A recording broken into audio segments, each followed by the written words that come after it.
every season for us. Okay, now to the part you all have been waiting for. I'm going to introduce our speaker for today, Sarah Jane. Sarah F. Jane is an accomplished author and environmental advocate with a deep commitment to wildlife habitat restoration. She has worked intensively with plants and wildlife for over 4 decades, from California to the East Coast, where she now resides.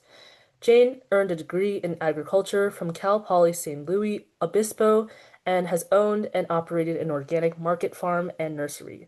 Inspired by Doug Tallamy's Bringing Nature Home, she transformed her approach to landscaping, focusing on ecological landscapes that support wildlife. Her book, Nature's Action Guide: How to Support Biodiversity and Your Local Ecosystem, is a testament to her dedication to promoting biodiversity and environmental stewardship. Thank you so much for being here, Sarah. I'm gonna stop sharing my screen now and I'll let you take over. Okay, let's see.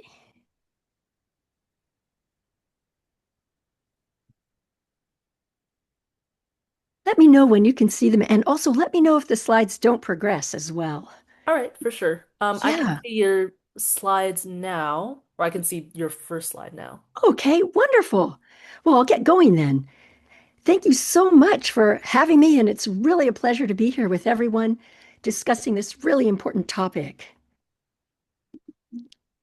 Probably like many of you, I've worked with plants my whole life, and I planted trees on the Christmas tree farms where I worked, and I planted the crops I grew for farmers market, and wherever I lived, I planted what I thought were oases for wildlife.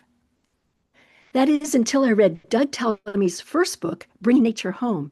I learned that most of the plants I grew were introduced species, and worse yet, many were ecologically harmful plants. I began spending all the time I could removing invasive plants, sowing seed, planting native plants, and chasing off the deer.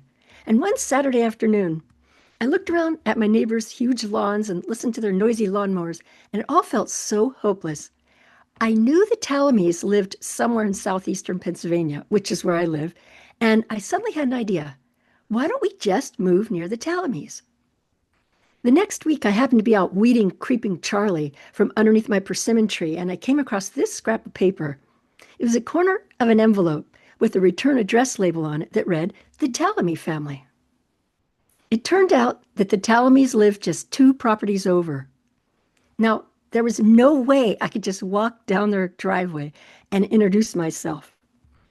I come from a fruit growing background, and a list of fruit species that I used to grow reads like a list of perpetrators in an invasive plant crime novel. Clearly, I couldn't introduce myself until I had removed all of these invasive plants that I had planted. Several years passed by. One summer day, I was again feeling overwhelmed and somewhat defeated, so I mailed a letter to Dr. Talamy and I introduced myself and I said, I love your books, but it'd be so helpful if there was a step-by-step guide to go along with your books. And in so many words, he replied, Great idea, write it. And that's how I came to spend 40 years of my life neglecting my gardens and writing Nature's Action Guide. The guide takes an environmentally friendly, cost conscious, and toward zero waste approach. And the goal of the book is to help people from all demographics, regardless of their skills or means, to take the actions needed to support biodiversity. It features the 15 urgently needed actions shown here. These actions are listed in the handout, which you can find on naturesactionguide.org/biodiversity. The references and links I mentioned are also listed in the handout, and I'll post this link again at the end of the talk. You can probably guess the answer to this question. What action can we take that not only helps to restore biodiversity, but incidentally also addresses climate instability? We can build wildlife habitat. It's not often that good news and climate instability appear in the same sentence, but I think it's really good news that it turns out that our efforts to support biodiversity also help with mitigation and adaptation to climate instability. An ecological landscape is different from traditional U.S. landscapes by its focus on providing wildlife habitat. A resilient wildlife habitat must offer food, water, cover, and nesting. And a really positive thing about this is that building wildlife habitat is something that you and I can do in whatever spaces we have. So let's explore some strategies for doing exactly this. When it comes to supporting biodiversity, the topic of protection is of prime importance because the hazards to wildlife from our homes and in our landscapes are such that proactively protecting the wildlife our native plants will attract may well do as much to support biodiversity as the wildlife habitat we create. In the face of biodiversity loss and climate change, perhaps the most important animal populations that need our protection are insects and other invertebrates. If you ever doubt that your efforts to build wildlife habitat are important and urgently needed, read this article. It describes the experience of ecologist Daniel Jensen. One night in 1978, in the middle of a dense Costa Rican forest, he took a photograph of moths in which approximately 3,000 species of moths were identified, all different sizes, shapes, and colors. Not 3,000 individual moths, but 3,000 species of moths. Now he hangs a sheet in the same setting, but just a few moths flutter to the light. Most sobering of all, this observation took place in a pristine landscape, largely uninhabited by humans.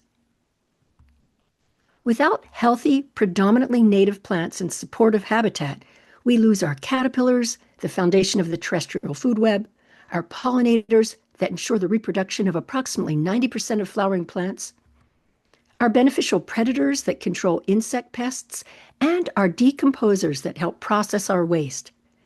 Insects can survive in a world without us, but we humans cannot survive in a world without insects. Despite the shocking insect population declines worldwide, we live in a twisted reality in which most of our society is engaged in a war on insects. What can each of us do to increase insect populations? There are easy things we need to do, like using non-toxic pest control methods, choosing plants that support insects, and changing how we light our spaces. We need to care for our landscapes without resorting to toxic chemicals. For example, neonicotinoids, neonics for short, are a group of systemic insecticides that work by moving through a plant's entire structure, contaminating every part of the plant, from the roots to the pollen. They're intended to kill an insect that feeds on the plant, and they do that really well. We can protect insects with our shopping dollars. For example, by buying plants only from nurseries that refuse to use neonicotinoids.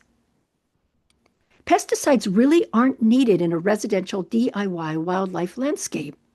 For alternative pest management methods, visit beyondpesticides.org. At home and in our communities, we have lots of opportunities to encourage and protect insects and other nocturnal wildlife.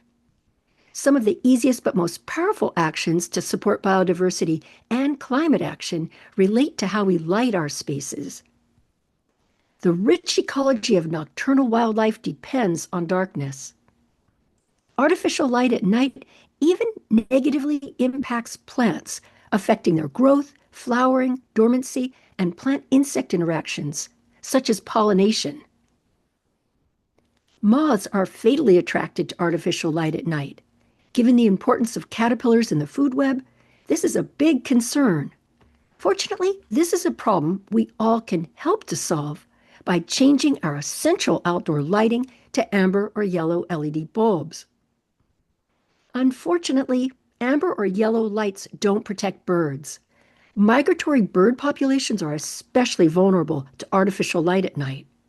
Birds become disoriented and strike glass or fly around all night until they finally land exhausted. At this point, they're vulnerable to other hazards. Lights off is best to protect birds. Unfortunately, changing to yellow and amber lights doesn't help fireflies either. Yellow and amber lights in particular interfere with the flashing signals fireflies use to attract mates. When artificial light is present, Female fireflies rarely mate or don't mate at all. Switching to red lights, or better yet, turning out the lights completely, protects some bat species, since artificial light at night interferes with their roosting, foraging, and flight patterns. It might seem that bats could forage more easily around lights, but some bat species may starve to death before leaving their roosts as they wait for darkness that never comes.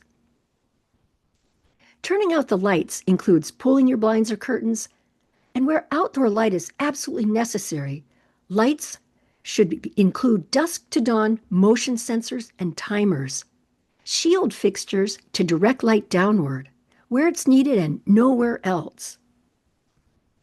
Visit darksky.org to learn how to protect the night skies where you live. The Texas Dark Sky chapter offers a wide selection of educational resources. Protecting the night skies is the perfect first step towards supporting biodiversity because it can be as simple as turning off the lights or adding light-blocking curtains. With a few changes in our habits and minimal expense, we can create unofficial dark sky parks of our own. One of the most deadly ecological traps are the glass windows in our homes and throughout our communities. Early in the morning, before street cleaners make their morning pass, volunteers walk downtown city streets to pick up and record glass strike victims, like this tragic collection. You've likely heard that sickening thump on a window at your house. In the US alone, it's estimated that well over 1 million birds strike glass per day at our home windows. After striking glass, birds may fly off, but the majority die later from internal injuries, broken bones, predation, and other dangers. We can help to prevent this tragedy by applying stickers or painting designs on the outside of our windows.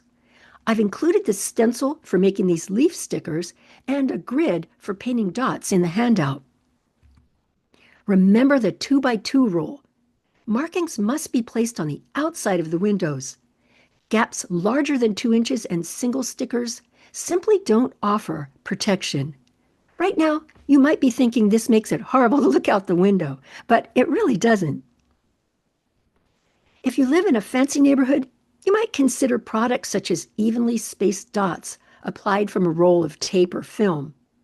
Visit the American Bird Conservancy website for a database of glass strike prevention products and solutions.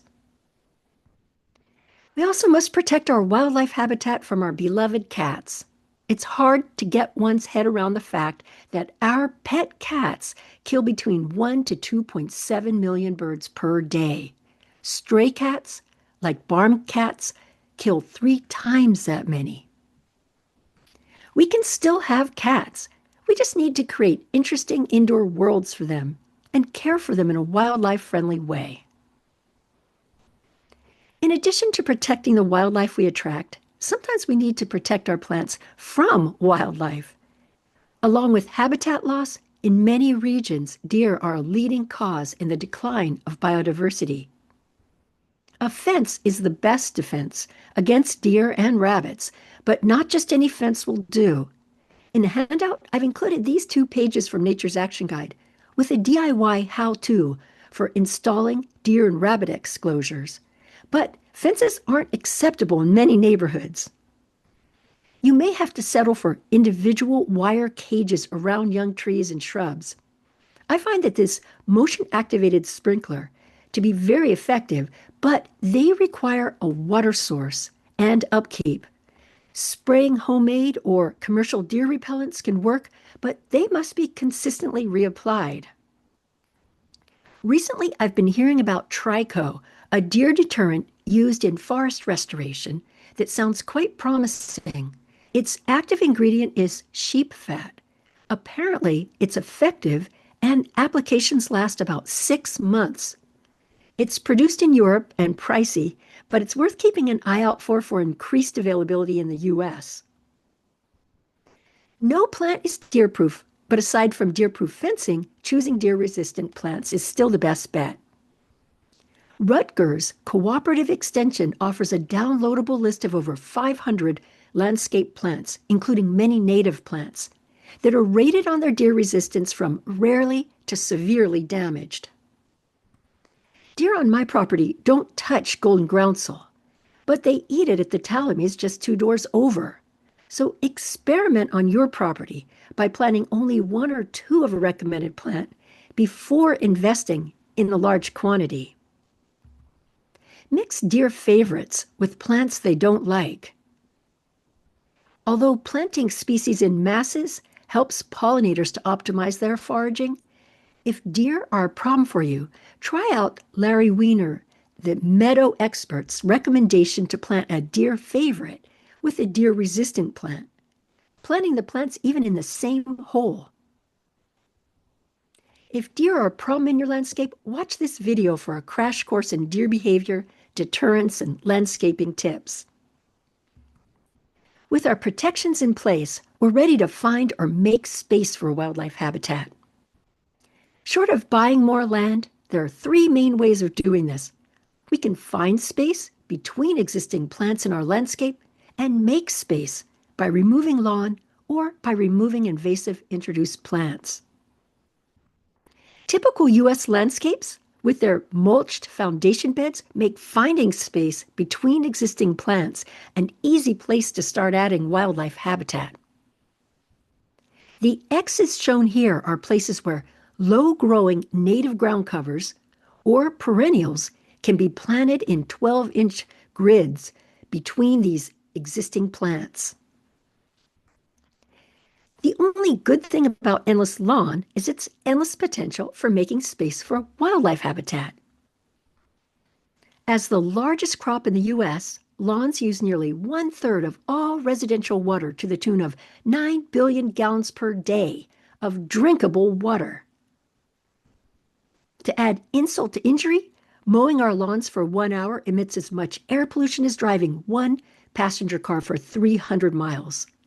Using a commercial leaf blower for an hour, you might as well drive from Long Island, New York to Houston, Texas. Consider which areas of your lawn to remove first. I added this island bed to the middle of my front lawn to serve as a refuge for small creatures fleeing for safety during mowing. These 3 trees were tedious to mow around. Now a single kidney bean-shaped bed makes it easy to mow. Replace poorly growing grass that looks crummy with native plants, many of which thrive in poor soil, like this colorful display in its first year.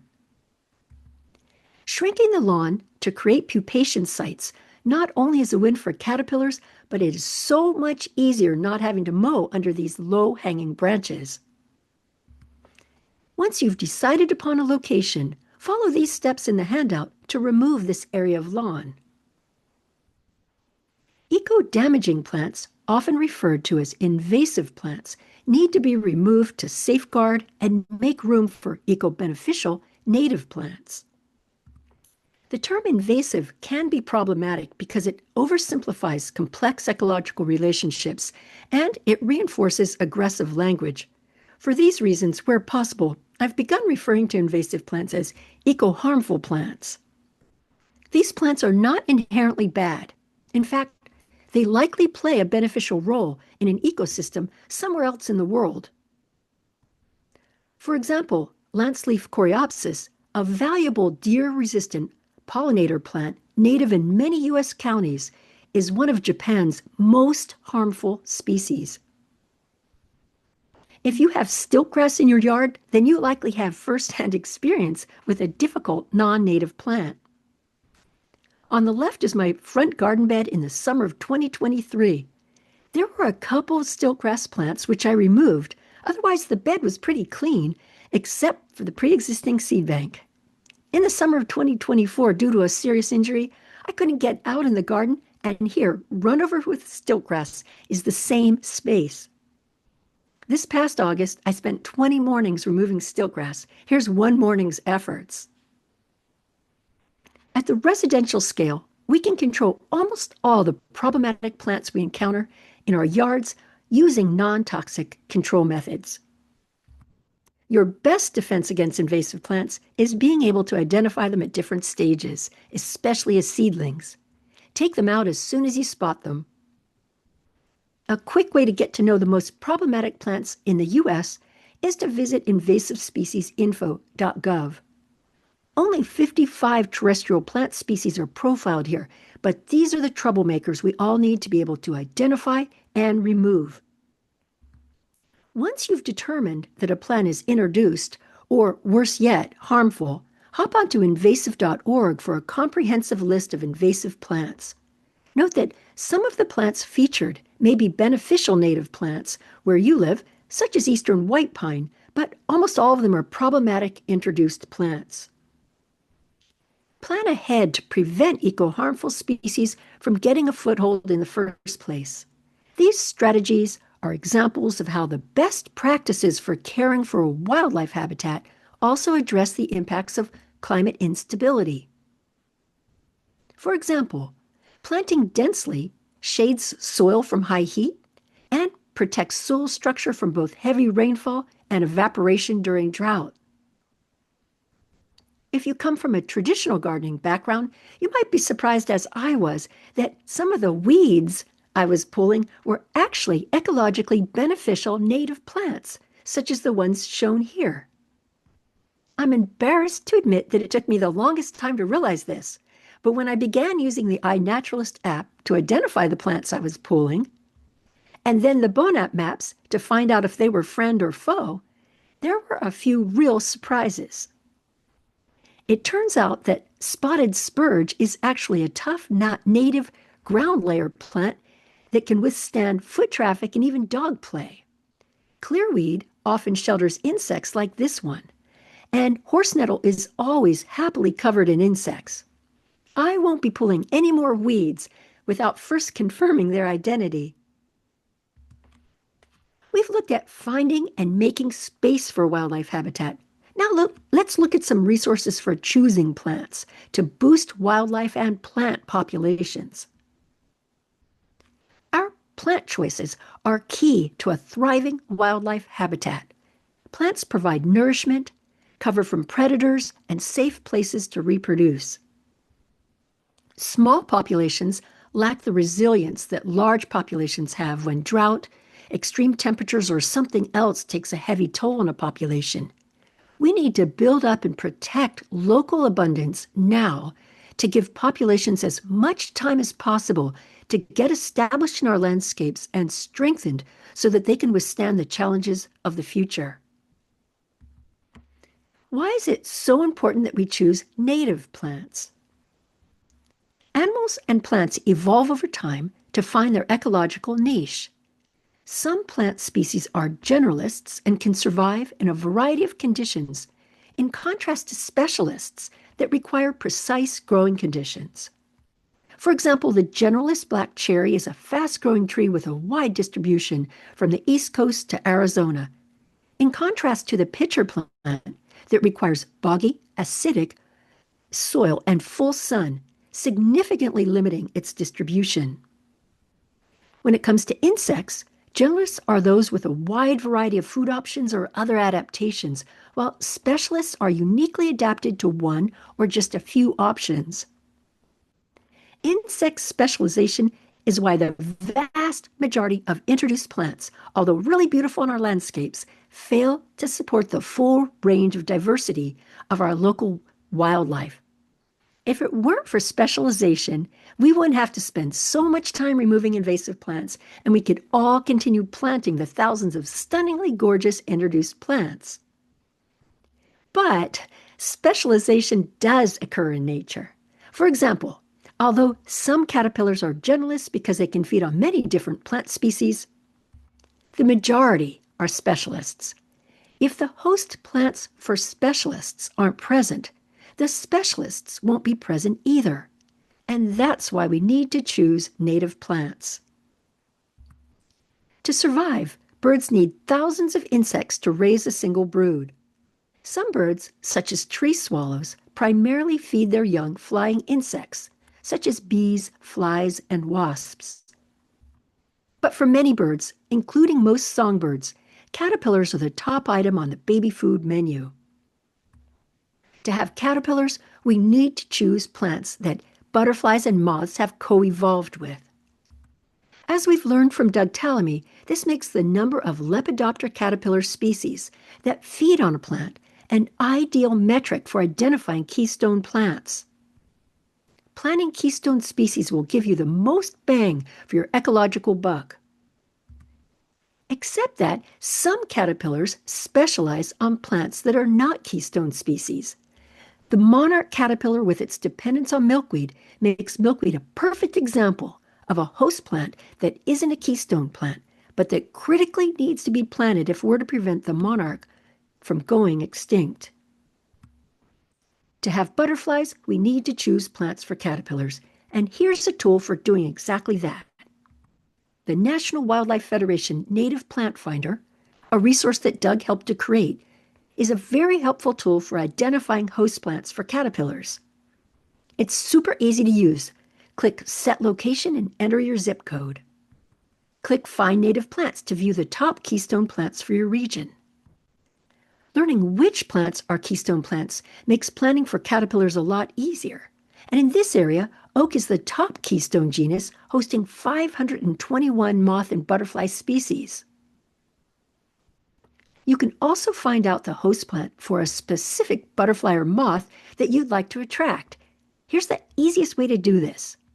Let's say you'd like to attract Luna moths. Just type in Luna moth in the search bar. The caterpillar of the Luna moth is considered a generalist with 25 possible host plant genera for its caterpillars, including oak, cherry, and willow. The profile shows the top 15 host plants for its caterpillar. Just an interesting aside, the adult Luna moth doesn't eat. They have no mouth parts or digestive organs, and they only live for about a week to reproduce. You can explore many different Lepidoptera profiles by clicking Find Butterflies. The profiles are arranged by the specialists, the pickiest eaters first. The first 4 Lepidoptera shown here for this area use only one genus as a host plant. Fortunately for them, these are not rare plants. Willow and cherry are among the top 10 keystone genera for this region, demonstrating how keystone plants support many specialists, even very picky ones. You can click on the caterpillar profile for a list of its host genera, and if you click on the plant genus profiles, some of these show a list of the native species in your local ecoregion. Let's look at some resources for choosing plants for pollinators. From bats to bees to birds and moths, Pollinator Partnership offers some handy planting guides for selecting plants for pollinators. It describes this region's different pollinators and the plant traits they depend on. It also lists the native plants that attract pollinators in this region, along with lots of helpful information. Native bees play a key role in a resilient wildlife habitat. 20 to 45% of them are pollen specialists. Notice that both goldenrod, soldago, and sunflower, helianthus, are the top herbaceous genera when it comes to supporting native pollen specialist bees in the eastern U.S. It's worth noting that in the mid-Atlantic, the top 4 herbaceous genera for native pollen specialist bees, shown here, are also keystone species for caterpillars. We need to make a concerted effort to include species from these genera in our landscapes. You may already be growing some of these. Let's take it a step further with the help of horticulturalist and conservationist Jared Fowler and wildlife biologist Sam Droege.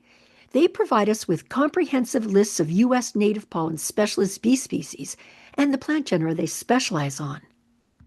You can see the nectar and pollen gathering time and the pollen host plant families for each native bee species.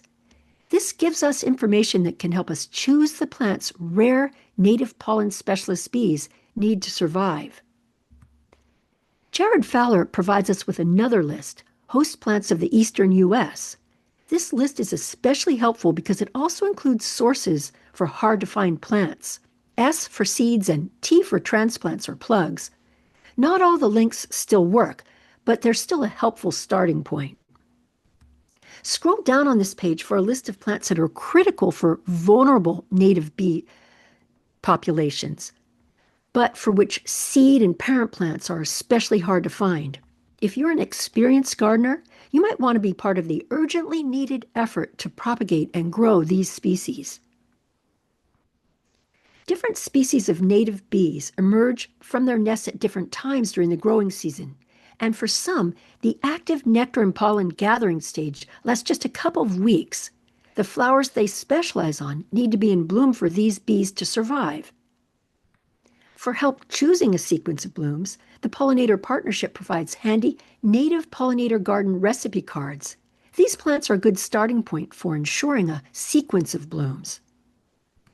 Whatever else we do, Sam Droege urges us to plant flowers, which includes flowering shrubs and trees, in whatever spaces we can. He explains that it takes just 5 flowers to raise one baby bee. A large flower like a sunflower supplies enough pollen and nectar to feed 100 bee cells. Even just a container on a balcony filled with flowers could mean a native bee survives. As we've already seen, nesting and water are 2 of the 4 essential elements of wildlife habitat. The plants we choose and the way we care for our landscape has a profound impact on the quality of nesting our property offers.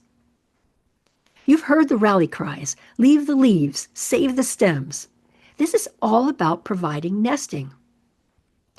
Native and especially keystone trees will attract caterpillars. Mowed or fabric mulched beds beneath them are an ecological trap. Caterpillars drop from the tree to pupate, but either get mowed over or can't burrow into the soil. By leaving the leaves and filling the spaces beneath shrubs and trees with plants, we support moths and butterflies by creating caterpillar pupation sites or soft landings. For more about soft landings, visit pollinator expert Heather Holmes' website. Insects need nesting places. Fortunately, planting a variety of native plants will provide pithy and hollow stem plants that offer nesting sites for cavity nesting insects such as bees, beetles, and wasps. Resist the urge to tidy up in fall and early spring. Where tidying up is necessary, cut stems to varying heights between 8 to 24 inches. In a formal neighborhood, stems cut to 8 to 12 inches tend to look tidy enough. Find several places on your property where you can leave the ground bare for ground nesting bees.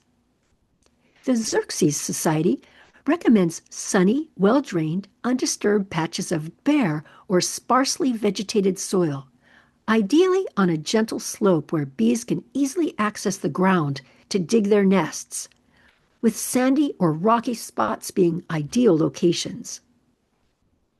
We can attract beetles, another important group of pollinators, by providing moist leaf litter, putting logs and rocks in our garden beds, and researching and planting the host plants for different beetle species. Spiders are central predators and prey in the food web. Be sure to leave spider webs and plant densely in layers to provide structural diversity for hiding spots, hunting perches, and anchor points for web building. Encourage the birds that visit your wildlife habitat to stay and nest by providing the birds with nesting spots, dense shrubs for protection and nesting, dead trees, when safe, for cavity nesting birds, and open branch trees for hummingbirds and orioles, for example. The National Audubon Society's Native Plant Database is a very handy tool for bird lovers. Enter your zip code, and this generates an illustrated list of plants native to your region that will attract and support different bird families. Each plant profile, such as this one for American basswood, leads to information about the different families of birds the plants may attract. Click each bird profile to see its range, conservation status, and much more. Include water for wildlife into your wildlife habitat design. Add as many water features for wildlife as you can reasonably take care of.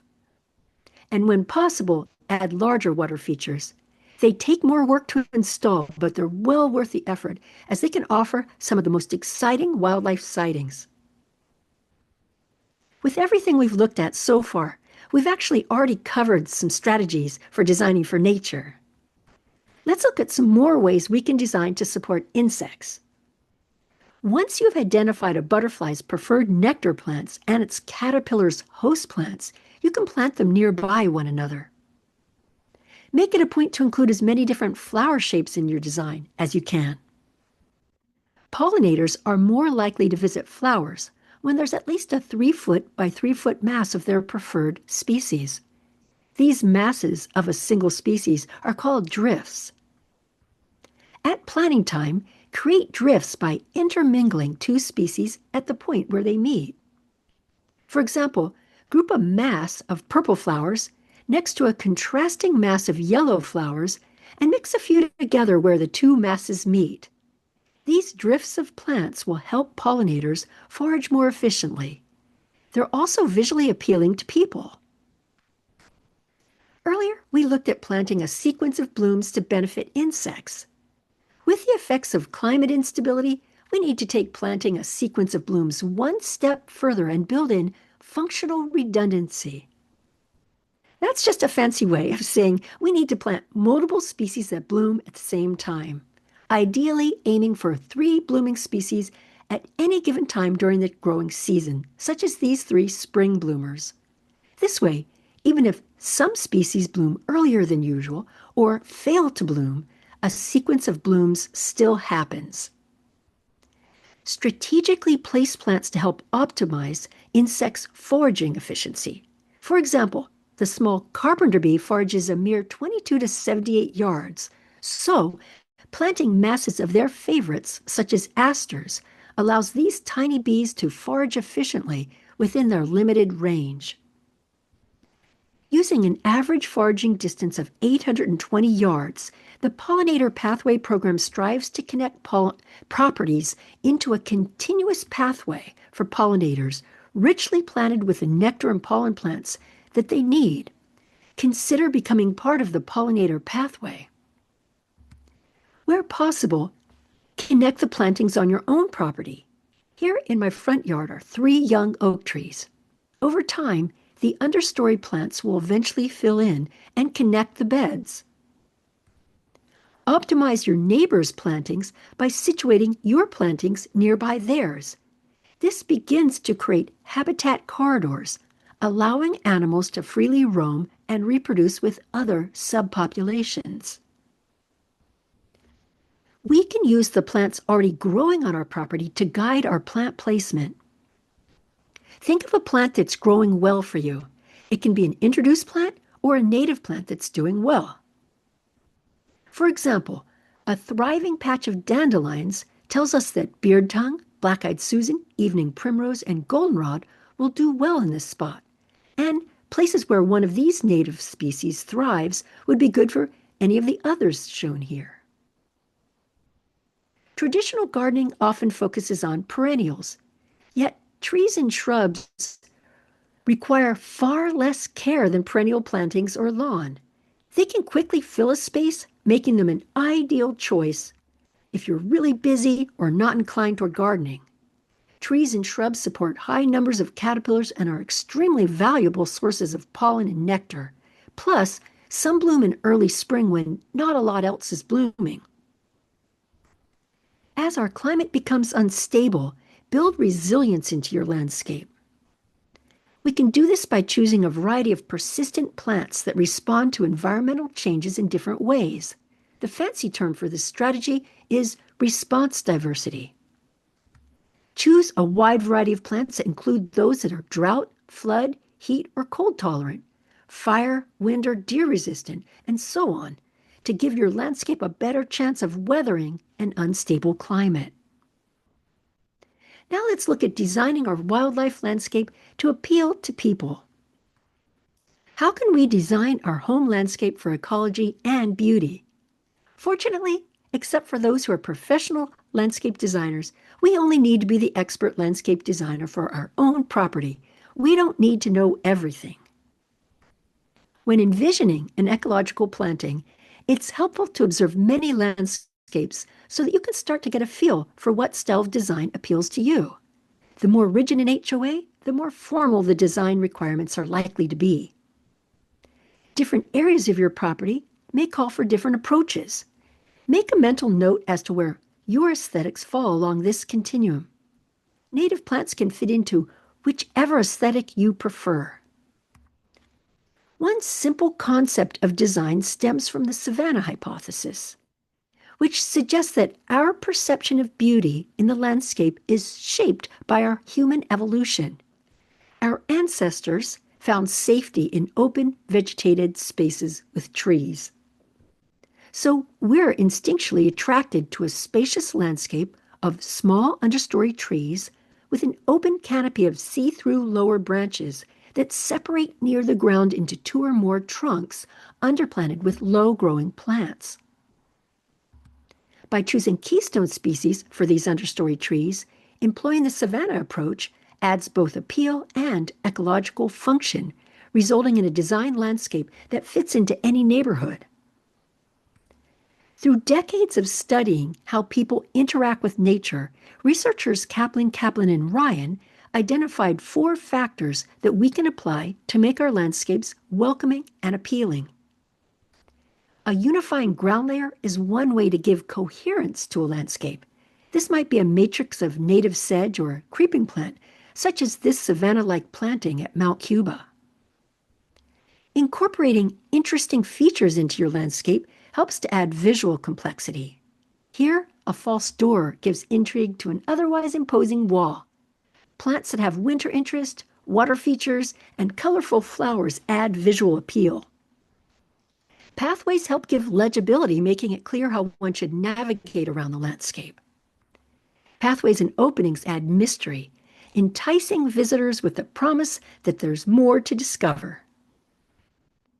As Joan Nassauer explained in a 1995 article, surrounding plantings with crisp, clean edges is a fast way to create an orderly frame that tidies up a natural planting. Edges can be intentional, such as the edge around this garden bed, or they may occur incidentally as the result of structural elements like this urbanite bench. Design your gardens in pleasing shapes and maintain the quality of their edges. Straight lines should be straight, and curved edges should be graceful and smooth. Repeated random masses of species gives a strong visual presence to a planting, adding a feeling of organization and rhythm. Replacing lawn with natural plantings may upset our less receptive neighbors, but we can make our landscape feel familiar and welcoming by adding signage, leaving a patch of grass, providing seating, or planting familiar flowers. These elements can go a long way toward fostering neighborhood acceptance. No space is too small to welcome biodiversity. The handy thriller filler spiller recipe for container planting is also a helpful concept for designing attractive beds. Plan where a few taller accent plants can go, your thrillers. These might be a tall perennial or a clumping grass, a shrub or a small tree. Then place your fillers, which can be several masses of 3 to 5 medium height flowers or grasses. Place logs and add a water feature. Finish off by planting all the gaps with your spiller, such as native sedges or creeping plants like native strawberry. For more complex designs, dig in deeper with the free downloadable native garden designs shared by ReWilders. These are super helpful resources that will help you incorporate professional design into your personal plantings. Visit wildones.org, click Programs, and click Native Garden Plans. Then scroll down to choose a design. The closest plans for this area are the 2 designs for Princeton, New Jersey, designed by Julie Snell and Lisa McDonald Haynes. These designers have included detailed planting plans for various habitats within a property, such as a stream and riparian buffer, a meadow with a mowed path, mixed shrubs and perennials, and a road buffer. The plant layout and a detailed plant list are provided for each area. Illustrated profiles of each plant include links to a description You can spend hours reading the tips and checking out the suggested plants on this plan and on plans from other cities as well. There's another important aspect of designing for people: accessibility. As we age, walking or getting up and down may become difficult or impossible. Consider proactively incorporating universal design. Universal design is a fascinating topic that unfortunately is beyond the scope of this talk. But the American Society of Landscape Architects explains the elements of universal design and how to incorporate them in a garden by including features such as wide level paths, frequent flexible seating, and non-glare ground materials, as well as many more features. These principles can be applied to residential landscapes as well to help prepare our landscapes for gardening into our later years. My 95-year-old mother tends this native plant garden in Southern California. The garden, in its own way, goes a long way towards sustaining her. Here are 3 books I particularly like about modifying gardens for people with mobility impairments and older adults. Now let's look briefly at some strategies for procuring lots of native plants on a budget. Filling all the layers for a rich ecological landscape requires that we plant generously from ground to sky, but plants are expensive. Fortunately, many native plants are easy to grow from seed, as easy as baking brownies. This allows you to save your plant budget for the hard-to-propagate plants. For $4 for a packet of seed and several dollars for seeding mix and some elbow grease, you can easily end up with lots of plants, more plants than you even have time to plant. Other propagation methods, such as growing plants from cuttings and division, are also super economical.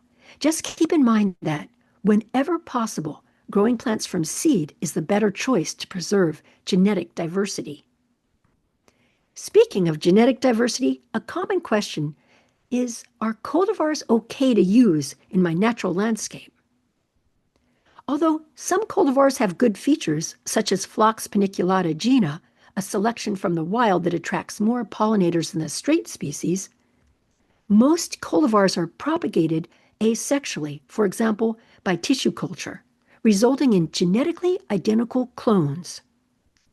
In contrast, planting straight species from seed results in genetically unique plants. The lack of genetic diversity in a clonal population of plants fails to provide resilience in a changing environment, potentially threatening a species' survival.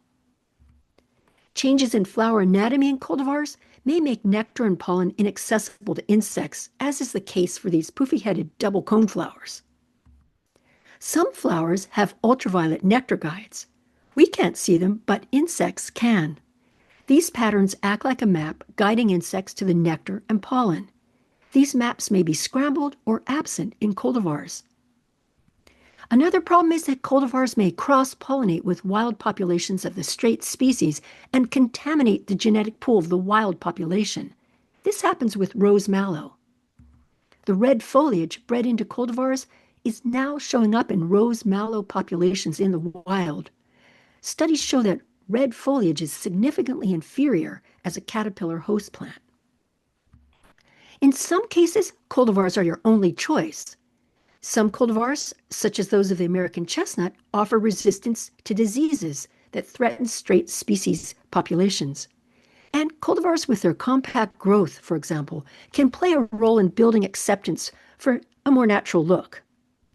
It's just that when it comes to supporting genetic diversity for a resilient landscape filled with wildlife, it's best to stick with straight species grown from seed whenever possible. In the handout, I've included these 3 pages from Nature's Action Guide with tips for procuring plants on a tight budget to make it easier to plant generously. I've also included these 2 pages in the handout to show how to make these upcycled pots for growing plugs and long-lasting labels to help us move toward zero waste. I highly recommend this video to learn more about growing specific species of native plants of the Mid-Atlantic region north from seed. With our landscape designed to please and our plants in place, all that's left now is to care for our property in a wildlife-friendly way that adds to its appeal.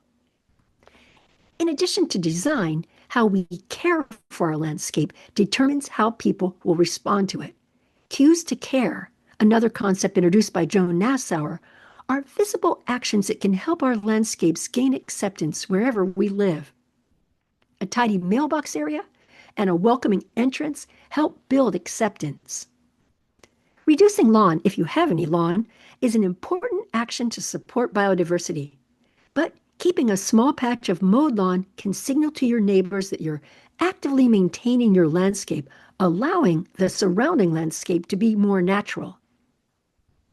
Keeping sidewalks and pathways clear and staking floppy plants or planting them in the back of the bed go a long way toward making a natural landscape appealing and culturally acceptable. Believe it or not, there's supposed to be a pathway in the photo on the left. This is an extreme example of an unacceptable pathway to the front door, my front door. There was a yellow jacket nest right in the middle there, and having been stung twice, I avoided going anywhere near there all summer. With some thought toward design and regular upkeep, our own landscapes filled with birds and butterflies can inspire others to embrace a more natural look. But sometimes, even a slightly more natural approach can run against a restrictive HOA. If that's the case where you live, become informed. Get to know the exact HOA policies. Be intentional about your designs. Learn more about how to work with an HOA by visiting Homegrown National Park. They provide steps for proactively building positive relationships with HOAs. If you receive a citation, check out the detailed guidelines offered by Wild Ones. They host an informative video, What to Do When the Weed Police Knock on Your Door. Staying calm, persistent, and positive helps bring about an agreeable outcome. Sharing our wildlife habitat experiences and skills with others is one of the best ways to expand wildlife habitat. If you're fortunate to have the opportunity to share your wildlife habitat with children, giving children experiences with nature builds lasting connections, often leading to a lifetime of caring about the natural world. In the handout, I've listed these books that are filled with ideas for instilling a love of nature in children. In particular, Nature Play at Home is filled with ideas about designing outdoor spaces to engage children with nature. Finally, take the time to enjoy your wildlife landscape. Your presence in the garden is one of the best ways to encourage neighborhood acceptance, and your shadow is the best guarantee that your wildlife habitat will both thrive and be beautiful. All around us are reminders of the effect of human activities upon wildlife, giving us all the more reason to do whatever we can to support biodiversity and our local ecosystems. This chart in the handout sums up the steps for creating a biodiverse wildlife habitat and paints a picture of a landscape filled with life. In spaces large and small, your wildlife habitat will make a difference. Whether you're just starting out or leagues beyond, as we work together to create resilient wildlife habitats that help to address both biodiversity loss and climate instability, I'm so glad to be on this journey with you. Thank you for all you do. And I'm happy to answer any questions you might have. Great. Thank you so much. Um, I I actually think, Sarah, maybe we should stop sharing our screens so that way we can see everybody. Oh, yes, Okay. the principles is really important. Actually, can we stay there for just a second? Yes. Sorry. Uh, Um, yeah, you mentioned a lot of really great um resources in this presentation. I will definitely be checking out quite a bit of them, but this is how you access that. Yeah, that's how you access it. And if you have any troubles or if you have any additional questions we don't answer tonight, I just want to remember to say this. Please feel free to email me, sarah@naturesactionguide.org. And I'm happy to answer questions or help you with, problems that come up in your wildlife habitat. So never fear about emailing me with Yeah. questions as well. Yeah. Would you like me to stop sharing so we can see everybody? Or, Sure. Yeah, I'll write down the link in the chat so that way it's accessible. Just give me oh, yeah. a quick second. I guess maybe we should start if there's any questions where people want to see a slide before I stop sharing.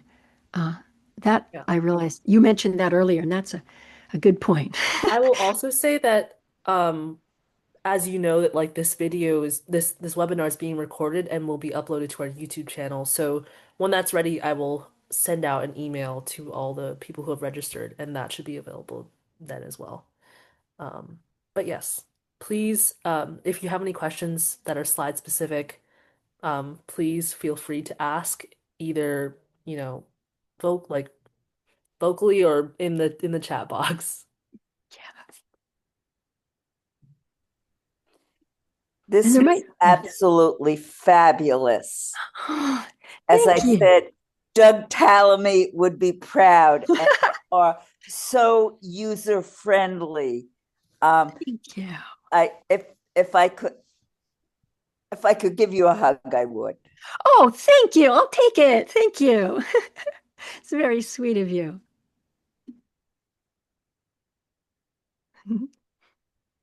I have a question in the chat. Is it expensive to change street lights to be less dispersed? I think that the problem is not so much the expense, but getting the city to do it, the permission to do that. And of course, there's an expense associated with that that they're also going to balk at. So it's kind of a real challenge that you have to lobby your city, go to town meetings, and keep pushing for that. Yeah. Yeah. And yes, I would say it would be expensive, but I don't have a price on that. Yeah, I feel like generally the restriction is public perception rather than ability. Yeah, Uh, and yeah, it's going to be more the price will be less of a barrier than getting it to happen, I would say.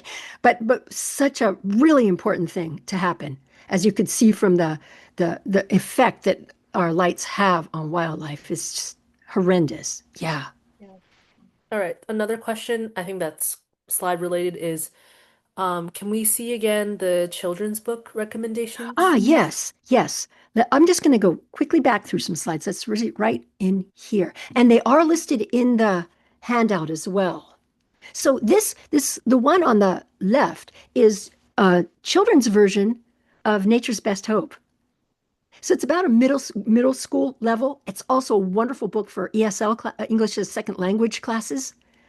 And then the one on the right is a lot of crafts, but they're all nature based. So it's really fun for all ages, I should add. Can you see that one? The oh good. Okay. Yeah. Um, okay. Somebody said Pass the Energy is also a great kids book. Um, Oh, what is that called? Passive energy? Pass the Energy. Pass the end. Oh, I'll write that down and check it out. Great. As in PASS? Mm-hmm. Uh-huh. Okay. Oh, I love recommendations. Thank you for recommending that, Melissa. Also, I think now we can probably stop sharing. Okay, let me do that. And if there's anything else, it's just clunky, but I can certainly share it again. So that should have stopped it. Great. Okay.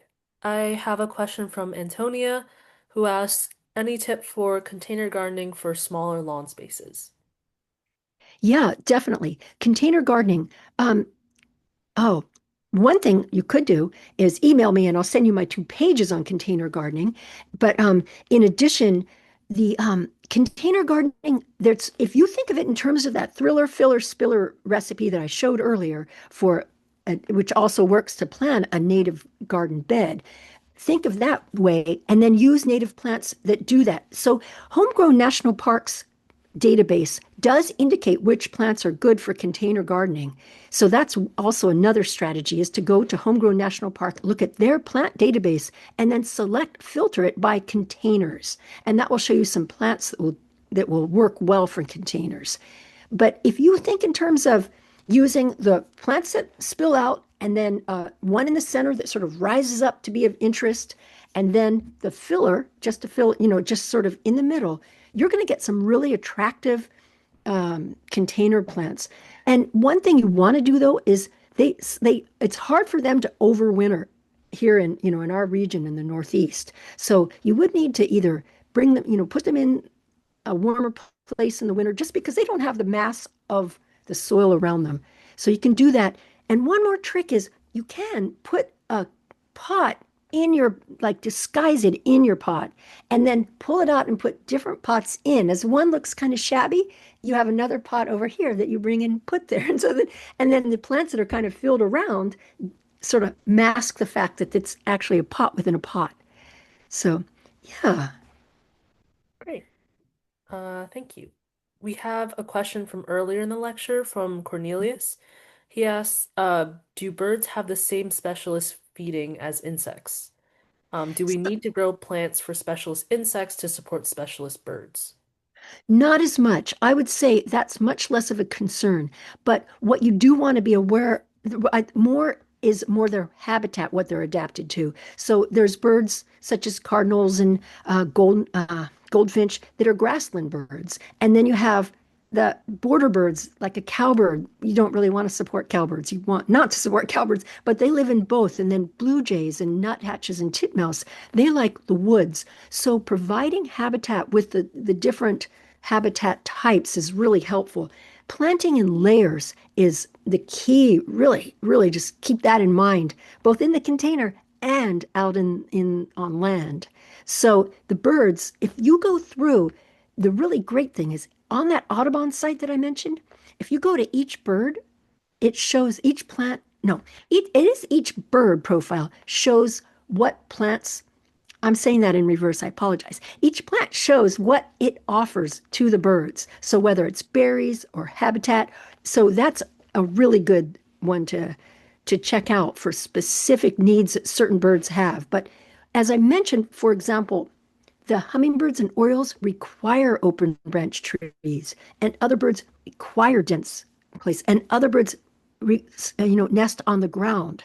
So really becoming aware of each bird's habitat, which the Audubon Society's profiles explain, that would be your best bet because yes, they specialize, but more to the whole habitat. Then that's their niche. Yeah, that's super Yeah. interesting. It's nice to think like what the birds are used to, and then using your own ability to replicate their habitat. Yeah. And in a sense too, you could think of birds, I mean, they do specialize. In fact, all creatures, including humans, we specialize as well. We're just extreme generalists, but we can't go outside and chew on a tree trunk or eat all this plastic that we're creating because we're not adapted to eating that, So all of us are specialists, but in a very broad sense of the word.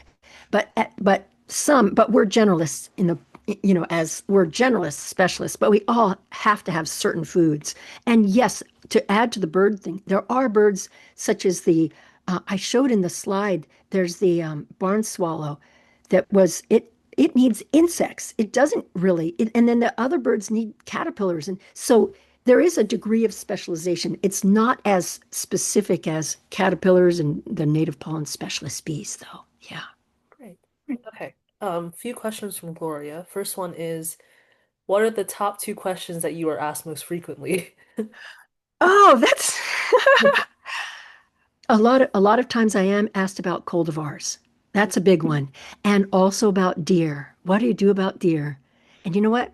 I I shared some ideas, but there's no magic solution. It's repetitive effort for that. But those are two really, really uh, common questions. Yeah. Yeah. And what do we do about them? Yeah. Yeah, I can totally understand with the deer, especially. We have a If lot you of those don't out have here. deer, then just celebrate. You're so lucky. She also asks, can you recommend seed sources? Yeah. So there's you ideally, I didn't go into it in this talk, but you do, as much as possible, want to have local ecotypes of plants, which means plants that are raised within 100, 200 miles of where you live. It's not always practical. So if you can't find local ecotypes, don't let it stop you planting native plants. But it's a good idea to plant when you can find local seed sources. So if you have what I would suggest is that you check with your local native plant society chapter And you can find that by just Googling that if you're not familiar, just local, I mean, just Native Plant Society and your zip code or Native Plant Society, New York. And then you'd find all the chapters within that. So, um, if you mainly it's going to be the states, and New York has a fantastic Native Plant Society and databases and such. So that's a really great resource.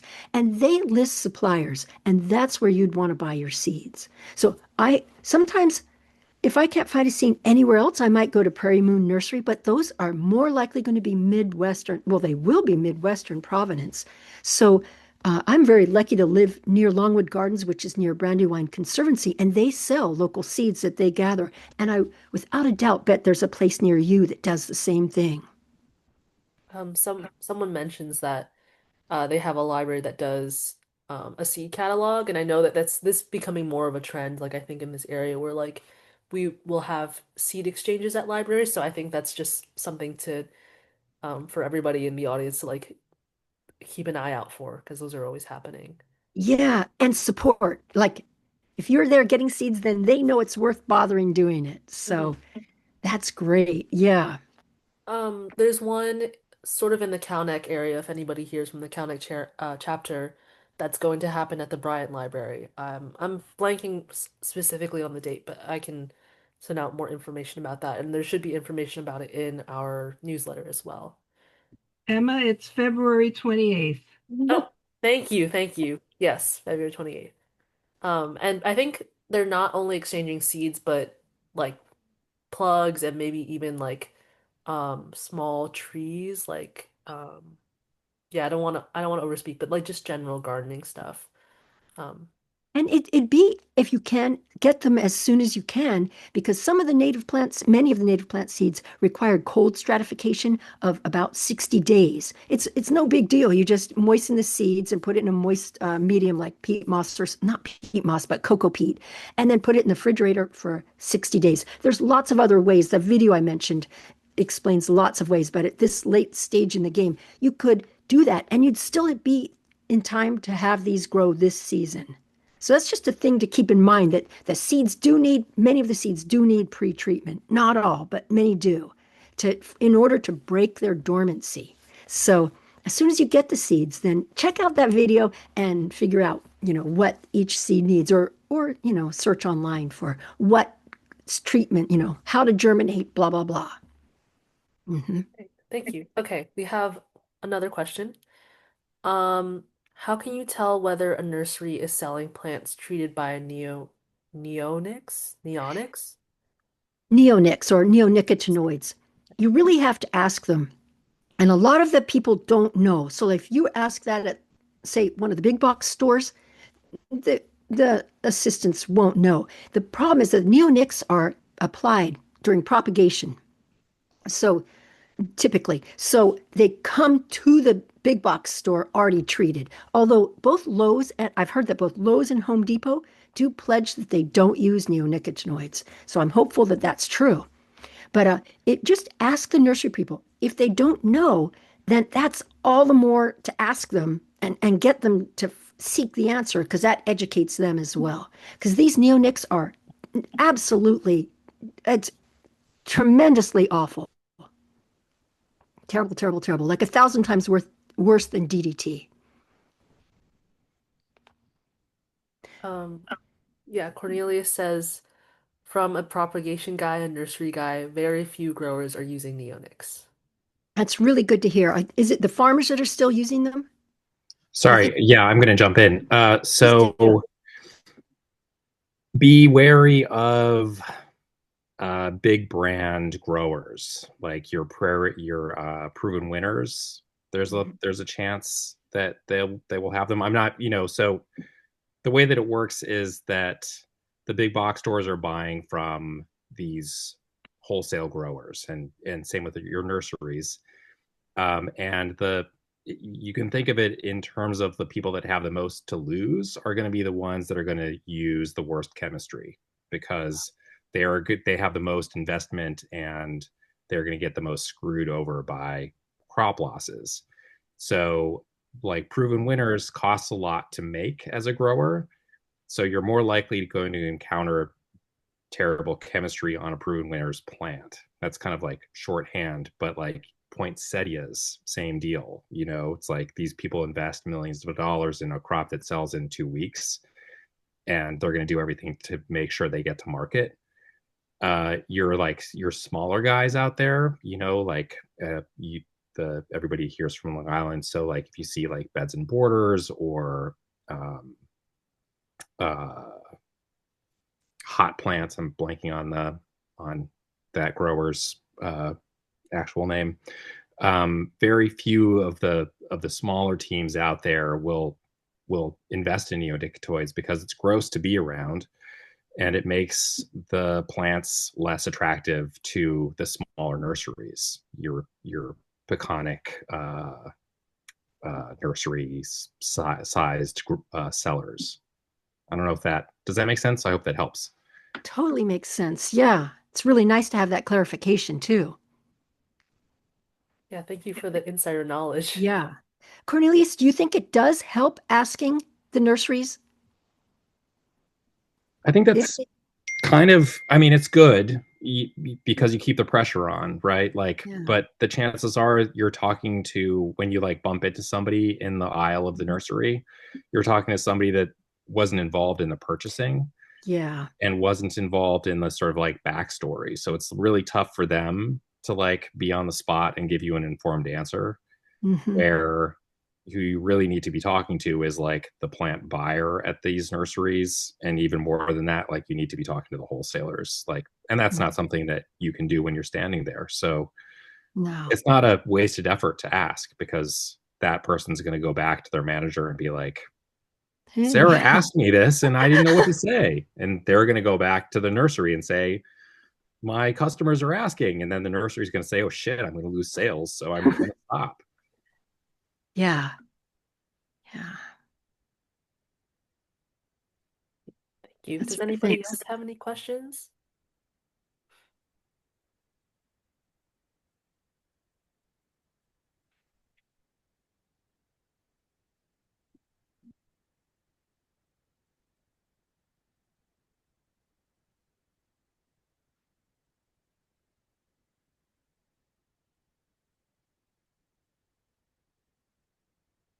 That was so fabulous with so much information. It was just amazing. Thank you so very much, Sarah.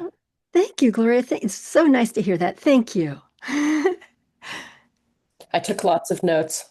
Oh, good. And just shoot me an email if you have any questions. If something needs clarification or anything, just let me know. Thank you. Yeah, I also pulled out my notebook to take some notes. But if nobody else has any questions, we can wrap it up here. Thank you all so much for coming and tuning in. This was super informative. Thank you, Sarah. Oh, thank you.